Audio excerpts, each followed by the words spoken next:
Is your 2019-2024 Honda Passport key fob not working? A dead battery is the most likely culprit.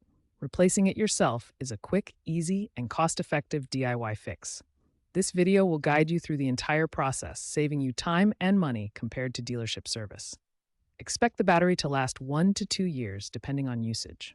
You'll only need two simple tools: a small flathead screwdriver or a plastic pry tool to avoid scratches, and a new CR2032 battery. You can find CR2032 batteries at most drugstores, supermarkets, auto parts stores, or online retailers like Amazon for just a few dollars. Make sure to purchase a quality brand for optimal performance. Locate the small slot or seam on the edge of your Honda Passport key fob. Gently insert your flathead screwdriver or plastic pry tool into the slot.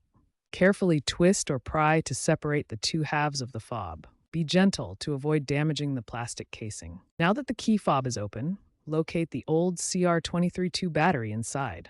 Note that the positive side typically faces up toward the circuit board. Use your fingernail or the tip of the screwdriver to gently lift the battery out of its compartment. Avoid using metal tools near the circuit board to prevent short circuits. Step 3. Insert the new battery. Place the new CR232 battery into the compartment, ensuring the positive plus side faces the same direction as the old battery. Double-check the polarity to ensure proper function. A common mistake is inserting the battery upside down, which will prevent the fob from working. Press firmly to ensure it is properly seated. Step 4.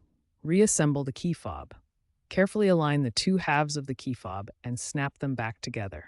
Ensure the case is completely closed with no gaps. If your fob has a physical key blade, make sure it's properly inserted back into the fob. The fob should click back together. After reassembling the fob, test it by pressing the lock and unlock buttons. Verify that your Honda Passport responds accordingly. If the fob still doesn't work, double-check the battery polarity and ensure the battery is making good contact with the terminals. Consider cleaning the contacts with a cotton swab and isopropyl alcohol. If the key fob doesn't work after replacing the battery, ensure you used a genuine CR2032 battery. Non-genuine batteries can sometimes cause signal interference, preventing proper communication with the vehicle. Also, inspect the fob seal for damage, as moisture can lead to battery drain or malfunction over time.